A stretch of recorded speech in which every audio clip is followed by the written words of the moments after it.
सिलसिला कलाम वहीं से जोड़ते हैं जहां से टूटा था। तो हम बात कर रहे थे उमर शहजाद से, जो यूथ वेलफेयर फाउंडेशन के सरकर्दा हैं, उसका चेहरा मोहरा हैं, और उनकी खिदमात के ऊपर हम आज गुफ्तगू कर रहे हैं। हम तो उनसे महसूस हो रहे हैं। आइए हम आपसे भी मज़ीद उनकी गुफ्तगू और मुलाकात करवाते हैं। उमर भाई, हमारे नाज़रीन को ये बताइए, आपका एक प्रोजेक्ट चल रहा है ओल्ड एज होम।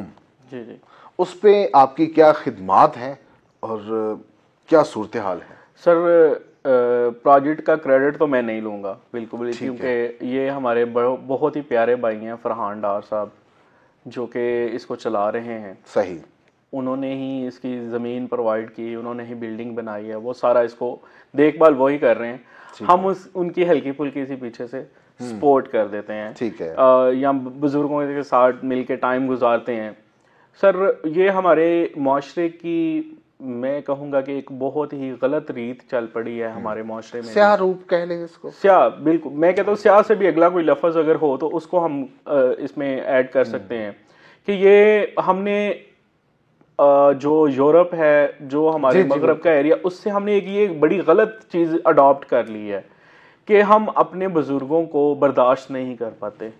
वो बुजुर्ग जिन्होंने 12-12 बच्चों को बर्दाश्त किया होता है, 12 बच्चे मिल के उस एक बुजुर्ग को बर्दाश्त नहीं कर पाते, और अपनी औलाद और अपनी बीवी के, और ये माशरे का हिस्सा है। सर मैं इसको डिस्कस करूंगा कि हम अपनी बीवी, अपने बच्चों के पीछे लग के उन माँ बाप को हम घर से निकाल देते हैं जिन्होंने हमें जिंदगी दी होती है, जिन्होंने हमें जीना सिखाया होता है। एक्चुअल आज हमारे माशरे का ये बहुत बड़ा अलमिया है कि फैमिली कॉन्सेप्ट चेंज हो गया सर, बिल्कुल। आज एक बेटा समझता है कि मेरी फैमिली मेरी बीवी और बच्चों के साथ मुकम्मल हो जाती, जबकि ऐसे नहीं है। बिल्कुल भी। देखिए, इस्लाम की बात कर लें, आप अपने कानून की बात कर लें, बिल्कुल। आपके कानून में, आपकी कफालत में आपके वालिदैन शामिल हैं। जी बिल्कुल है। अच्छा, बहन भाई नहीं है?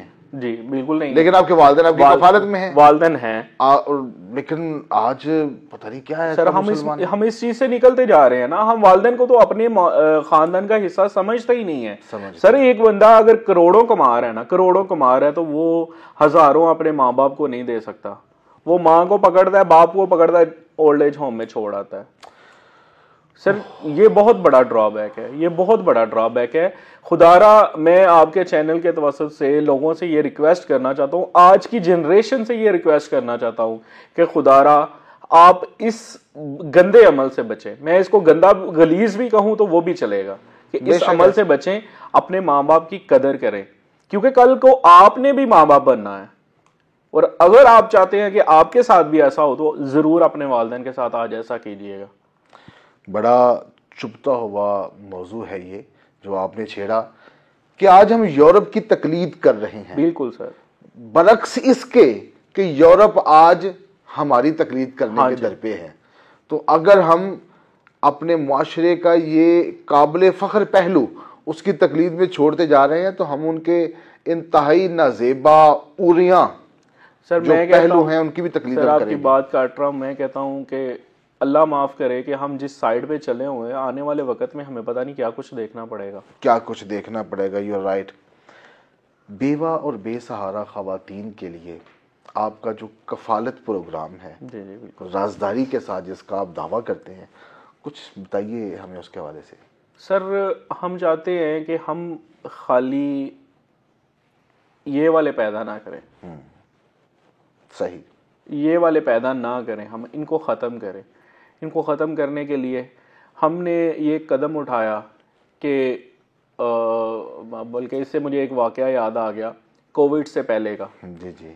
हमारे पास एक बंदा आया, उसने बोला कि यार मुझे कुछ मदद चाहिए। पहले तो मैं उसकी मदद करने लगा, फिर मेरे जहन में आया, मैं कि यार तुम कोई काम कर सकते हो? उसने बोला हाँ मैं करना चाहता हूँ, मेरे पास वसाइल नहीं है। मैं क्या करना चाहता हूँ? कहते मेरे घर में एक कमरा है जो गली में निकलता है, जिसका दरवाज़ा है, और मैं सब्जी की दुकान चला सकता हूँ। हमने कहा ठीक है। हम अगले दिन सुबह उसको मंडी लेके गए, ईच एंड एवरीथिंग उसको ख़रीद के दी। उसने जाके वो दुकान शुरू की। ऑलमोस्ट कोई 8-9 माह गुजरे और कोविड आ गया। मैं आपको ये बड़ा मज़े का वाक़या जो बताने लगा हूँ, जिसने मेरे रोंगटे खड़े कर दिए थे। अब कोविड में हमने जो है ना वो डिस्ट्रीब्यूशन की, मुख्तलिफ राशन की डिस्ट्रीब्यूशन की। एट दी एंड हमने सोचा कि यार राशन तो सारे दे रहे हैं, हमें सब्जियां देना चाहिए, क्योंकि हर घर की जरूरत है, खाली दाल और मसाले इनसे काम नहीं चलता। हमने सब्जियों की तकसीम शुरू की। वो बंदा मेरे पास आ गया, मुझे ये था कि कोविड चल रहा है, इसको भी जरूरत होगी। वो कहता उमर भाई मैं आज लेने नहीं आया, अरे वाह, मैं देने आया। अरे वाह। मैं क्या, मुझे समझ नहीं आई। उसने कहा बाहर आए। मैं बाहर गया तो 3 तोड़े आलू और प्याज के वो मुझे गिफ्ट करके चला गया। और उस वक्त आलू और प्याज की, हाँ जी, बड़े वो हैवी वैल्यू पीक प्राइस थे उस वक्त। उसने कहा ये आपने जो मेरी मदद की थी, मेरी तरफ से दूसरे लोगों की मदद कर रहे हैं। अरे वाह वाह, हम ये चीज करना चाह रहे हैं। हम ये जो बेवा औरतें हैं जो अपने घर से नहीं निकलना चाहती और वो इमदाद भी नहीं लेना चाहती, सही, हम उनको उनकी मर्जी का, वो अगर दुकान चलाना चाहती हैं तो हम उनको वो सामान प्रोवाइड कर देते हैं। कोई सिलाई कढ़ाई का काम करना चाहती है तो हम मशीनें उनको प्रोवाइड कर देते हैं, जिस तरह की उनको चीज़ चाहिए। और ये सारा कुछ मैं इसमें ये कंक्लूड करता जाऊँ, यानी कि कुछ ऐड करता जाऊँ कि हमारे साथ कोई बड़ा डोनर भी नहीं है। हाँ, कि हो कि हमें लाखों की डोनेशन मिल रही है, नहीं है। ये मेरे चंद एक दोस्त हैं, खुदा उनको सलामत रखे, उनको मजीद हिम्मत दे, मजीद ताकत दे। हम आपस में मिलके ये 100 हजार इकट्ठा करके हम ये सारा कुछ करते हैं। सही सही सही। और अगर हमारे साथ कोई अच्छा दोस्त हमारे साथ चले मजीद, और हम इसको बहुत आगे लेके जा सकते हैं, हम मजीद बहुत काम कर सकते हैं। बिल्कुल ठीक है, बिल्कुल ठीक है।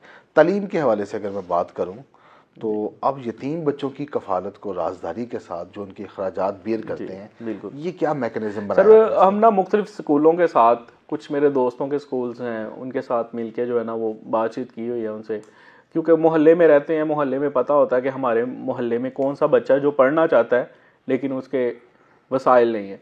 हम खामोशी से स्कूल के साथ जो है ना उस बातचीत करते हैं। स्कूल को पूरे साल के हम उनका जो भी पेमेंट है वो उनको दे देते हैं, और कि उस बच्चे को पता ना चले कि कोई मदद कर रहा है। सिर्फ ये है कि स्कूल अपनी तरफ से जो है ना उसको पढ़ा रहा है, ताकि मुआशरे में पढ़ा लिखा जो है ना वो नौजवान सामने आए, प्राउड फील करे कि मैं स्कॉलरशिप पे, हाँ जी, मैं स्कॉलरशिप पे अपने बलबूते के पढ़ के निकला हूँ, ना कि किसी ने मेरी मदद की है।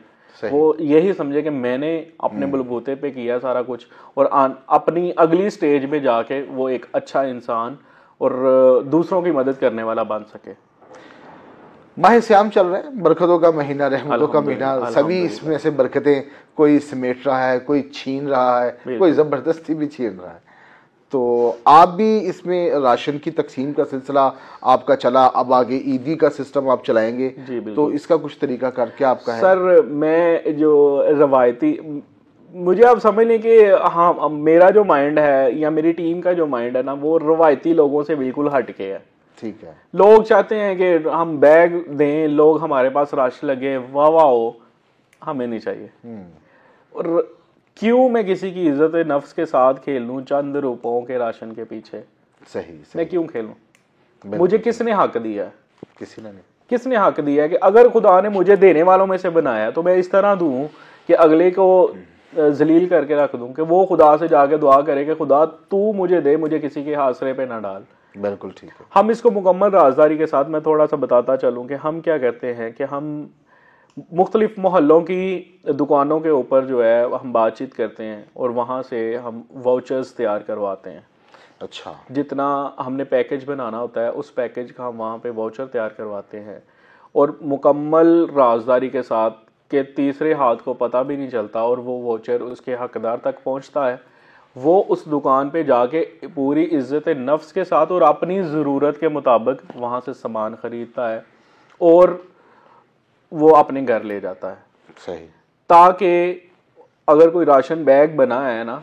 अच्छा उमर भाई, मैं चूंकि मेरे प्रोड्यूसर में बाद मुझे बार बार इंडिकेट कर रहे हैं, ये सिलसिला हम यहीं से जोड़ेंगे।